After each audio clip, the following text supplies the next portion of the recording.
eu sou o João Toniolo Neto, entrei na Escola Paulista de Medicina em 1977, a escola na época, e a minha família é de São Paulo, mas a origem da família mesmo é de uma cidadezinha muito pequena do interior chamada Analândia. Analândia é uma cidade que tem 4.000 habitantes. Quando eu nasci ela tinha 4.000 habitantes e hoje ela ainda tem os seus 4.000 habitantes. Analândia não cresce muito, por isso que continua sendo um lugar muito gostoso, daqueles da nossa época de infância que a gente lembra bastante.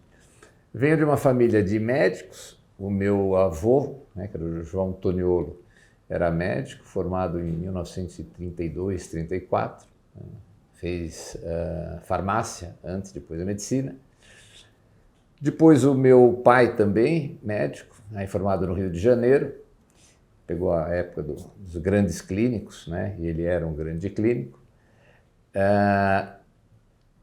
Eu nunca imaginei que eu ia fazer medicina, minha ideia é que eu ia ser engenheiro, também não sei por que agora, mas acho que era até porque eu vi a vida dele que era muito maluca, achava aquilo muito corrido, mas acho que eu gostei e acabei entrando para isso também. Aí a geração continuou, Hoje eu tenho 2 filhas, uma delas é médica, trabalha também com a gente, então na verdade nós ficamos com 4 gerações de médicos e também entre afilhado, etc. Então é uma família que efetivamente gosta da área e eu amo o que eu faço. O que a gente lembra, e até estava pensando nisso outro dia, nas dificuldades que a gente tem com as escolas públicas. Mas estava vendo a origem, o que vem acontecendo até nesse nosso país, porque eu estudei na Caetano de Campos, no centro de São Paulo, uma escola pública maravilhosa, sensacional. Infelizmente ainda existe, mas desfeita. Depois eu entrei num colégio chamado Colégio de Aplicação. Esse colégio de aplicação era um colégio de aplicação experimental da USP, que deu origem efetivamente ao estudo em relação a profissionalizante, etc. E nossos professores eram professores da USP, então era um nível muito legal. Nossa, eu acho que foi mais difícil entrar lá do que na faculdade, era uma coisa bem complicada, mas também fantástico. E depois eu vim para a escola, quer dizer, eu tive o privilégio, nesse país que isso é um pouquinho complicado, de estudar só em escola pública. Então, realmente a gente tem um histórico lá para trás que infelizmente se perde, e que é o que a gente sempre, todos os envolvidos, docentes e não docentes, os colaboradores e quem trabalha aqui, tentar manter esse vínculo que a gente acaba tendo entre todo mundo para manter a escola pública, Unifesp, Escola Paulista de Medicina, ainda entre as melhores e sempre vai ser. Mas a gente veio perdendo lá para trás, infelizmente, no ensino de base, isso daí infelizmente se extinguiu e a gente acaba indo para as escolas privadas, que a gente não quer que acabe acontecendo também em relação à Unifesp, USP e outras federais e estaduais que a gente tem por aí. Então essa briga é uma briga boa. Nessa briga boa, a primeira novidade em relação a isso é aquilo que ninguém pode esquecer, que é a entrada na escola. Essa emoção da entrada, você lembra do dia, do momento, da hora, da festa, da família, e todo aquele carinho, a gente até arrepia quando lembra daquilo ali. E depois aquele amor que a gente acaba adquirindo pelo lugar onde a gente está estudando.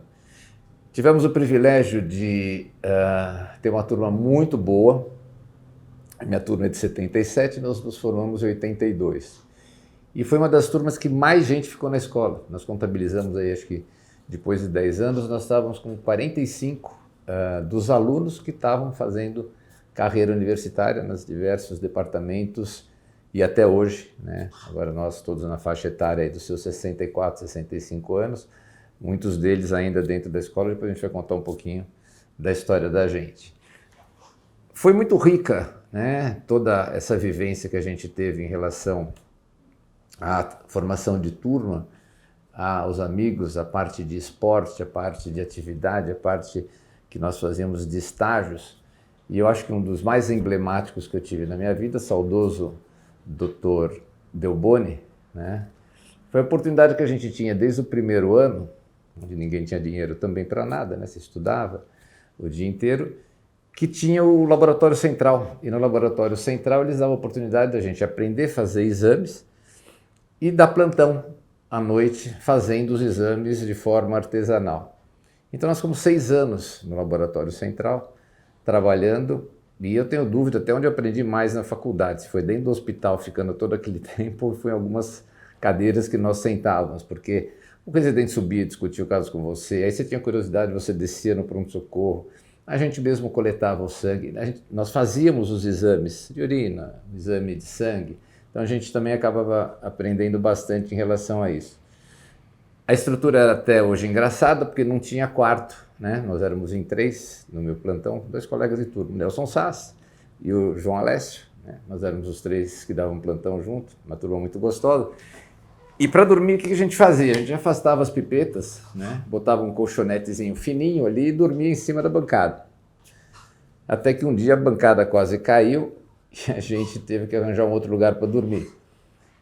Todos felizes. E aí nós passamos a dormir numa sala que era pequenininha, que era a sala do professor Delboni.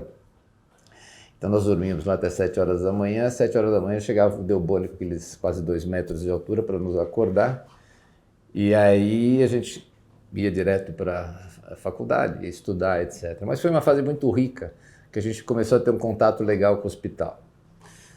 Nos formamos em 82, na contramão do que estava acontecendo, onde era a época da especialização.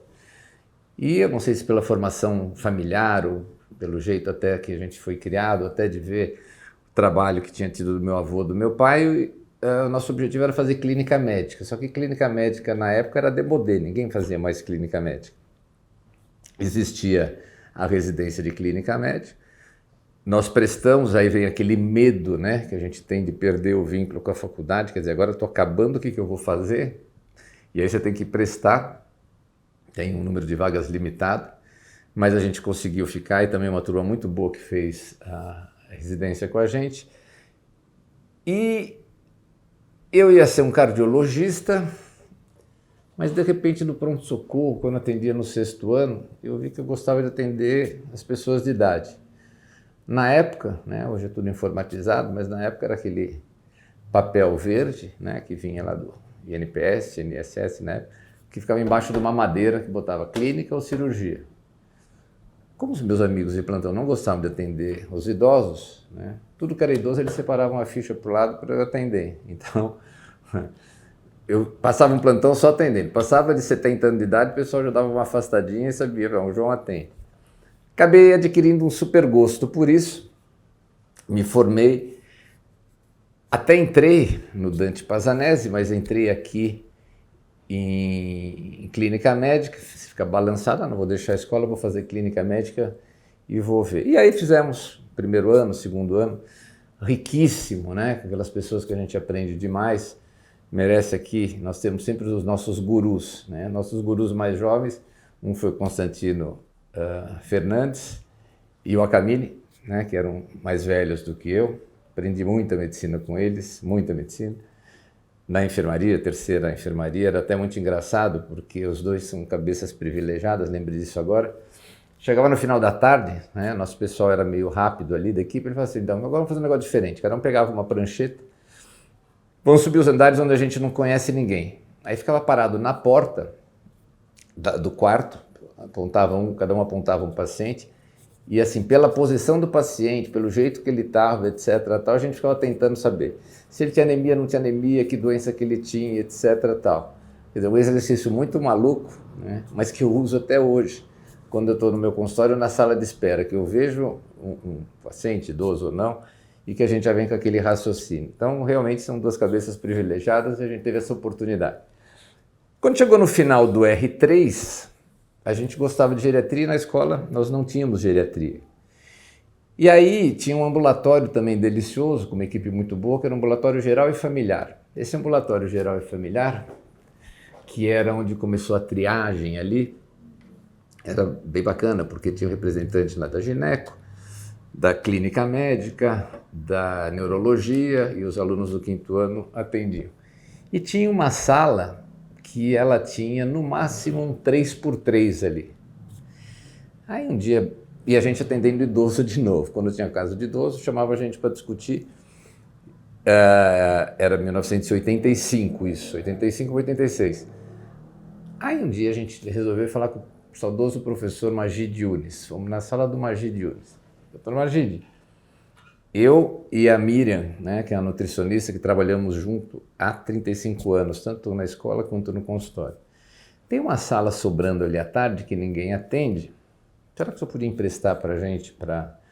Ele falou, para que vocês querem mais uma sala para atender? Não, a sala já existe, a gente só está querendo utilizar para atender os pacientes idosos. Aí imagina aquele jeito empresarial dele, mas para quem fica a ficha? Eu falei, não, a ficha vai ficar para o departamento de medicina preventiva, só fica tranquilo, a gente só quer atender. Começamos a atender e a primeira coisa que a gente fez foi assim, como é que nós vamos divulgar isso? Atravessamos a rua, que tinha uma lojinha de carimbo ali em frente, do lado do bar, e mandamos fazer um carimbo que estava escrito Ambulatório Geriatria D e Ambulatório Geriatria A. O que era isso? Nada. Didático e assistencial. E toda a folha que aparecia lá, a gente carimbava aquilo. E aquilo começou a rodar no hospital. Como muita gente não gostava de atender idosos, começaram a encaminhar os pacientes para a gente, né? E aí o ambulatório começou a crescer. Começou a crescer, a gente resolveu que precisava de mais médicos. Aí, dois colegas, né, de todo o tempo aí depois de disciplina, a doutora Maísa Seabra e o doutor Clineu Almada, né, que vinham um ano depois, começaram a trabalhar com a gente e começamos a montar a questão de equipe multiprofissional. Então, veio uma psicóloga, uma fisioterapeuta, uma fonoaudióloga, mas a gente também não sabia trabalhar em equipe multiprofissional. Então, o que a gente fazia? Eu assistia a nutrição, atendeu o cliente, né, o idoso, a nutrição assistia a atender, a fisio, então cada um assistia o outro para aprender a encaminhar, né? Bom, como a gente tinha que jogar um pouquinho de marketing, a gente chamou de equipe multiprofissional da geriatria. Nessa equipe multiprofissional da geriatria não dava espaço. E aí também a gente conseguiu ir para o terceiro andar e pegar 3 salas da cardiologia que não funcionava de tarde. O doutor Dirceu nos emprestou a sala e aí o ambulatório começou a crescer. A gente acabou dedicando bastante tempo junto com essa equipe para a parte de formação, né, de um serviço. E aí dava aquela sensação estranha, porque a maior parte dos nossos colegas eram todos muito capazes, já estavam na NEF, já estavam na CARD, já estavam fazendo mestrado, já estavam fazendo doutorado, já não estavam fazendo absolutamente nada, porque éramos todos voluntários, né? Todos eram voluntários. Acho que nós ficamos todos aí uns 8, 9 anos de voluntário. Quando chegou no início dos anos 90, 91, 92, uns 7 anos depois, aquilo já estava um pouquinho maior, nós tínhamos, entre aspas, com autorização roubado, né, na terceirona, o doutor Antônio Carlos, do lado direito, nós roubamos uns 6 leitos que a gente só punha idoso lá. Então entrava, a gente não deixava entrar, entrava idoso. Aí do mesmo jeito a gente batizou da enfermaria de geriatria dentro da coisa. Então passou a ter um ambulatório, passou a ter aí com a equipe um serviço de geriatria lá na terceirona. É claro que depois, quando foi aparecer o TI, a gente foi expulso, mas conseguimos um outro espaço, que era no prédio até do convênio ali, acho que foi uns 3, 4 anos ali. Onde mandava a gente embora, a gente ficava e arranjava um jeito de ficar. Aliás, lembrei do professor Mansur. O professor Mansur, que era da propedêutica, né, onde na clínica médica, todo final do ano tinha uma reunião para ver o ano seguinte. Isso voltando um pouquinho aí aos 86, 87. Aí na reunião ele falava, ó, então você vai fazer isso, a Camille vai aquilo, o outro vai Orsini, papapá. João, não tem bolsa, não tem nada para vocês, eu acho que vamos acabar. Passava um ano e falava, professor, por assim, nós já marcamos, a gente marcava consulta até março para ele não poder mandar a gente embora, né? Porque não ia ter quem fosse atender. Até que depois de 3 anos, a hora que ele foi falar, alguém levantou a mão, não lembro, falou assim, não adianta mandar embora, porque esses caras não vão sair daí, deixa eles atenderem lá os idosos, os velhos dele, que eles não estão incomodando nenhum. E aí a coisa foi crescendo. Nesse crescimento, quando chegou aí em 92, a gente teve a oportunidade aí de parar um pouquinho para fazer o nosso mestrado, que foi feito, coincidentemente, na medicina preventiva, da onde foi basicamente a origem de tudo, e nessa época, quem nos ajudou bastante também antes foi o Dr. Oswaldo Ramos, né? O Dr. Oswaldo Ramos, nós fizemos meio que uma armadilha para ele, né? Quando a gente estava no final da residência, ele chegou na enfermaria e nós nos conhecemos e falou assim, João, será que eu tenho uma tia minha, bem idosa, ela tem aí um quadro na época, esclerose, demência e tal. Eu precisava dar uma cuidado, eu sei que não é nefrológico. Professor, pode vir, exatamente aquilo que a gente gosta. E internamos a tia do Dr. Oswaldo lá, estava numa fase bem ruinzinha. Mas cuidado da enfermagem, cuidado daqui, cuidado não sei o quê. Eu sei que ele passou depois de um tempinho que ele estava fora, foi passar uma visita, e quando ele foi passar a visita, a gente vestiu a tia dele, ela estava arrumadinha de batom, cabelo feito, roupinha bonitinha. O mais engraçado é que ele passou reto por ela e cumprimentou, porque ele nem reconheceu a tia. E quando ele voltou, ele falou, não, ela está assim. Claro, com aquele quadro dela ainda demencial, mas super bem. Então ele aí acabou sendo uma super ajuda de apoio em relação a essa ideia. Vindo disso, o Luiz Ramos estava vindo da Europa, né, que a formação dele foi em pediatria, mas tinha trabalhado com essa parte de envelhecimento, marcamos de conversar, aí juntamos a parte prática que a gente tinha, toda a parte acadêmica, né, do Luiz, de conhecimento e de formação, né, porque ele já tinha aí seu doutorado e pós-doutorado, e começamos a estruturar um centro de estudos de envelhecimento junto, e aí a coisa realmente começou a crescer. Brigamos uma vida inteira, mas sempre com um respeito e um amor muito grande, uma consideração que a gente tem, porque a briga era por diferentes formas de pensar. Mas sem dúvida nenhuma, é uma pessoa que eu tenho um super respeito profissional em relação aí às nossas histórias de passado. Muito congresso junto, muita coisa. Tá. O serviço cresceu, a gente sempre tem os nossos gurus, né? Não adianta falar que a gente não tem os gurus durante. Claro que não é esquecer de alguém.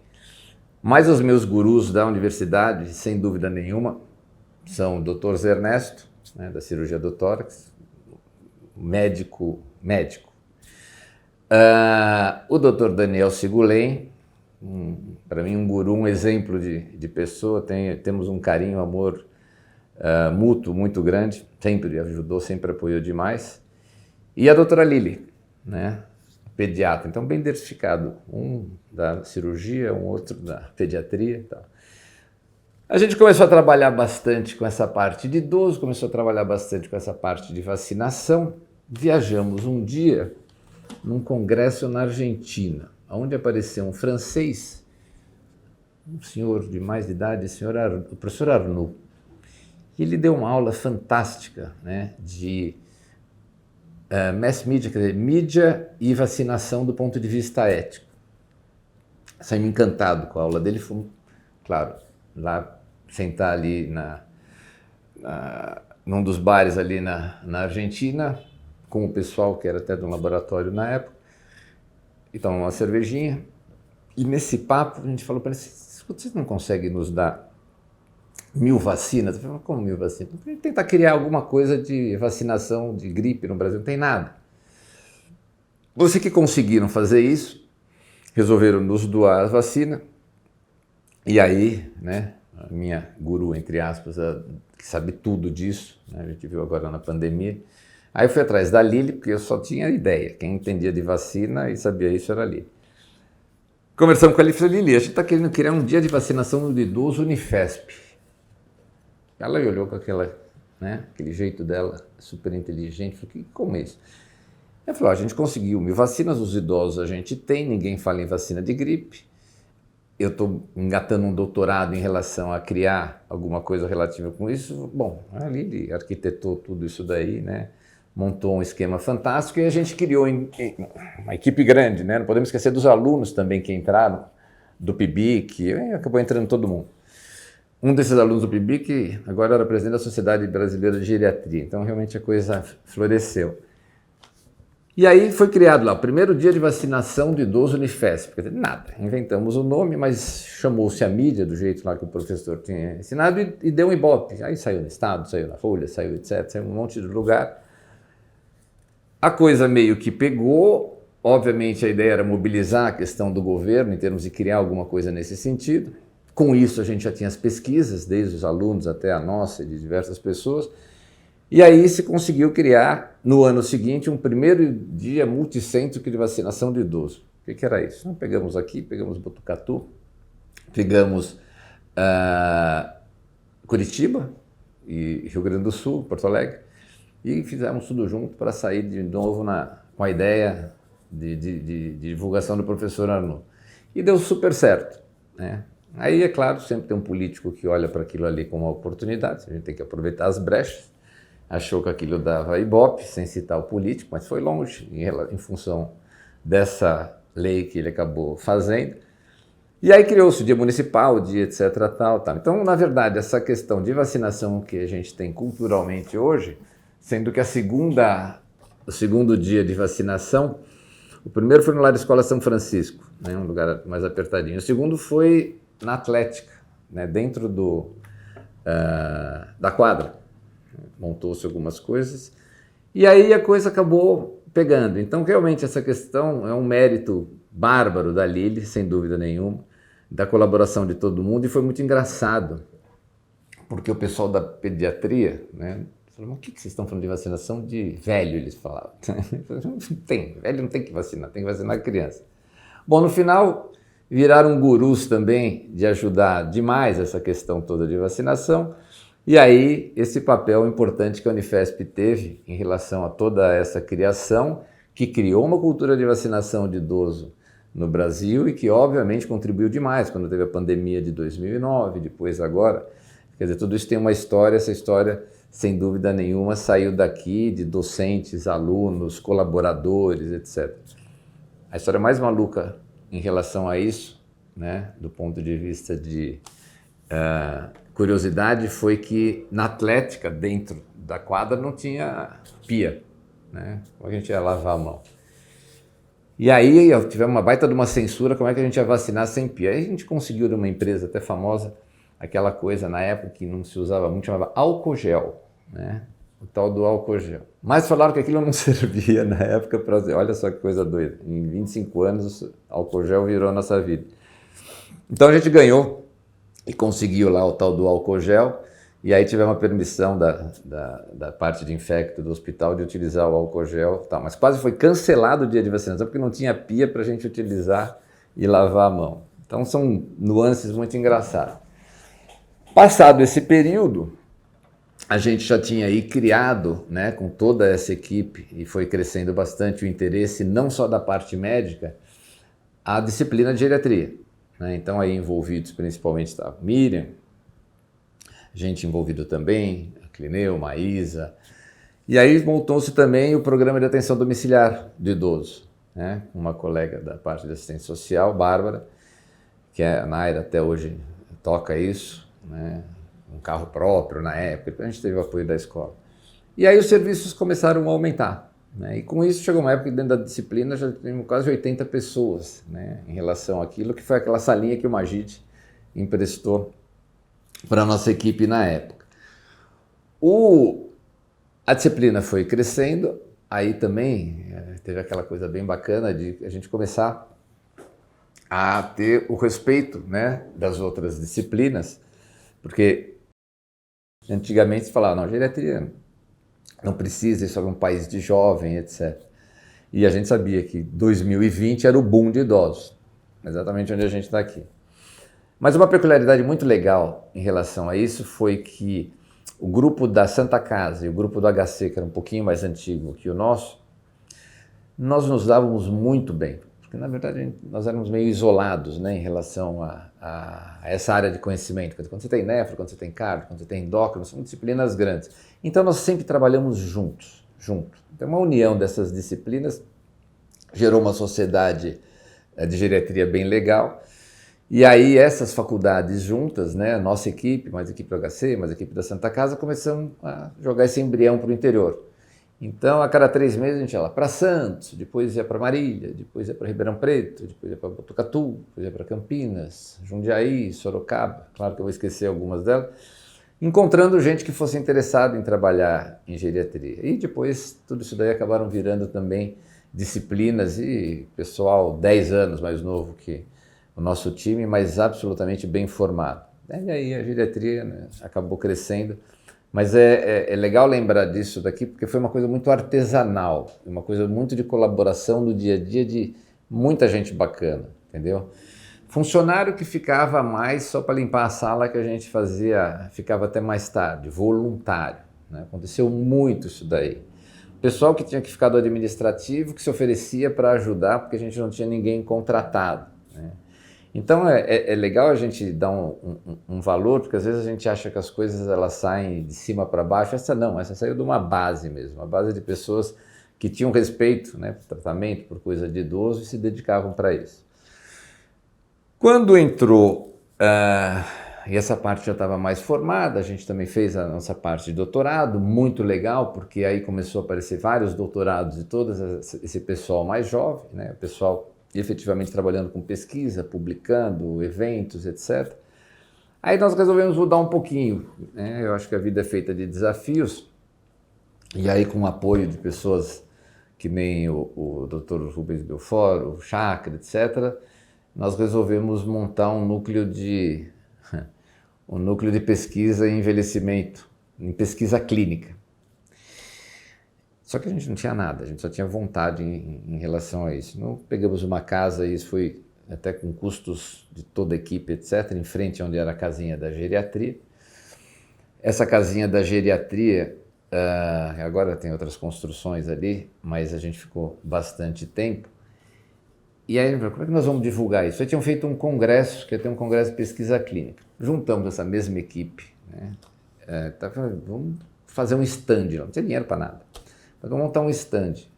E quem estava nessa, poder citar, quem estava com aqueles stands grandes? Estava lá Novartis, estava o Fleury, estava o Einstein, estava o Oswaldo Cruz e nós. Então, a gente estava no meio de gente importante, também achavam que a gente era importante, a gente não era absolutamente nada importante. Tinha um material bonito, que nós fizemos ecológico, etc. Mas isso daí acabou rendendo fruto. Na Unifesp tem um estudo disso daqui, tem etc. Tal. Aí mais pessoas se acoplaram a esse tipo de serviço. Vários deles foram para a indústria farmacêutica e são hoje super pesquisadores de ponta, né, em vários laboratórios, tal. E ficamos nessa toada aí uns 10 anos, trabalhando com a questão de pesquisa clínica também. Muito apoio de muita gente depois também nas coisas, na parte acoplada, em relação às pesquisas relacionadas à FAPESP, etc. Tal. Então, o resumo disso é o seguinte: a nossa vida universitária ela foi uma felicidade só, né? Fizemos a opção de fazer uma parte universitária e uma parte privada. E a jogada era fazer o seguinte: o que é bom daqui a gente leva para cá, o que é bom daqui a gente leva para lá, e fizemos esse mix. Dava um pouquinho de trabalho a mais, mas o prazer desse trabalho era tão grande que, na verdade, a gente nem percebia o tempo passar. Quando nós fomos olhar, nós estávamos já praticamente com uns 35 anos de Unifesp, desde a entrada, né? E muita gente vindo de baixo que eu estou dizendo, de mais jovens, e efetivamente por questões que não interessam políticas, sem vagas, né, para essas pessoas entrarem. Começamos a perder muita gente que ficava, não se via estimulado, porque não se abria concurso, tudo aquilo que a gente sabe.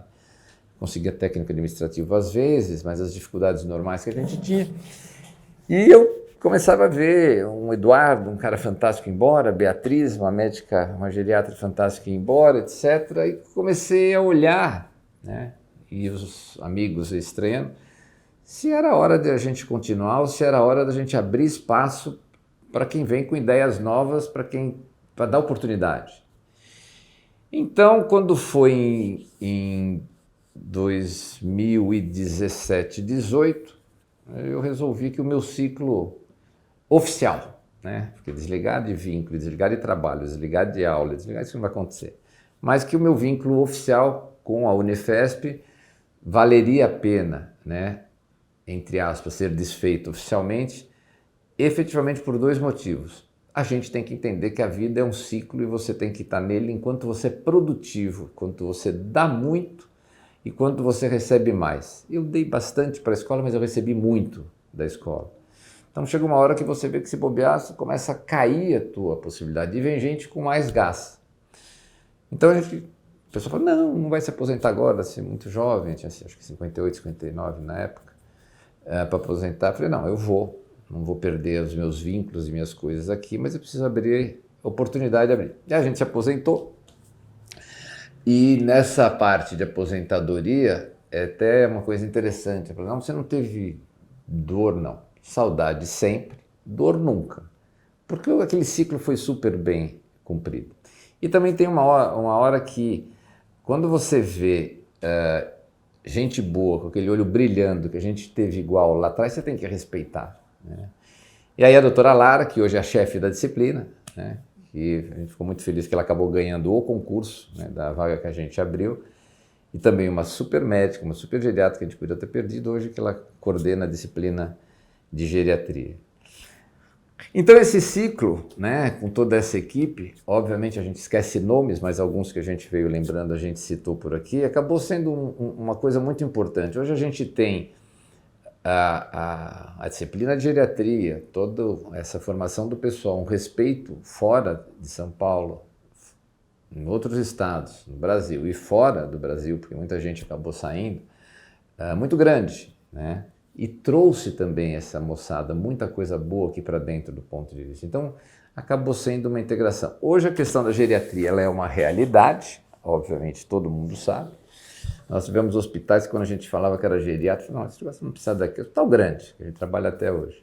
Aí aquele orgulho, quando a gente olhava, eu falei assim, vamos montar a ala de geriatria. Então você vai lá e montou uma ala de geriatria em relação à necessidade. Eu sempre falo, a gente monta quando a gente começa a ficar velho e fala que vai precisar também, né? O nosso foi ao contrário, a gente acabou fazendo isso lá atrás.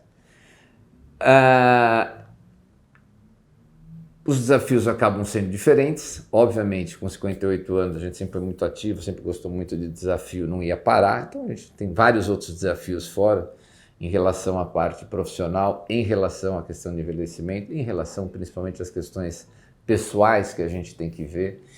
Sempre a questão família para a gente foi a mais importante, né? Sempre. Quer dizer, minha família sempre foi envolvida em tudo que a gente fez do ponto de vista profissional, todos os acontecimentos aqui da Unifesp, da escola, sempre foram presentes. As minhas filhas, quando eram pequenas, elas ficavam olhando para mim e falavam assim, pai, você só está metade dentro do carro, onde está a outra metade? Então assim, metade eu estava vendo com elas, e às vezes a outra metade eu estava pensando na disciplina, nas coisas que tinham que resolver.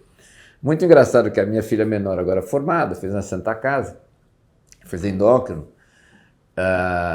e ver todo esse momento, eu falei, pá, agora eu entendo. A sua cabeça era metade de um lado e metade do outro. Eu falei, tá vendo, filho? A vida é assim, a hora que chega lá na frente que a gente só vai entender. Então, não é que eu não estava presente, mas tinha uma outra parte que, obviamente, tinha que estar trabalhando. Finalizado isso, né, em relação à questão só da narrativa, porque da vida ela continua, nós tivemos aí uma surpresa maravilhosa no meio da pandemia e com muita alegria, muito choro, muita emoção, quando ficamos 25 anos, né, passando visita dentro da enfermaria. Eu falei, João, por que você não continua? Essa é boa, né? Por que você não continua passando visita na geriatria? Eu falei, olha, por um motivo. Porque eu acho que tem gente melhor agora para trazer ideias novas, isso vai ser importante. Segundo, porque com certeza vai chegar um dia lá alguém mais novinho e vai chegar e falar assim, quem é aquele velhinho que está passando visita lá, que está meio gaga, etc. Tal. E aí eu vou ser obrigado a descer lá e brigar com ele. Então é melhor eu sair antes e desfazer esse vínculo. Mas daí eu tive a notícia da própria Unifesp que a gente, não só eu, mas a nossa equipe ia ser homenageada com o nome da disciplina, agora que ela, né, fosse reaberta depois de todo esse percurso. Então assim, uma vida universitária maravilhosa, né? Uma saída oficial em relação a isso, também acho que na hora certa, né? Não tenho arrependimento nenhum em relação a isso. E esse vínculo de amigos, né? De ciência, de esporte que teve lá para trás, etc., que a gente carrega a vida inteira e sem dúvida nenhuma a gente nunca vai se desgrudar daquela, por isso que a gente acaba sempre falar um pouquinho e continua arrepiado como começou falando da Escola Paulista da Unifesp. Obrigado.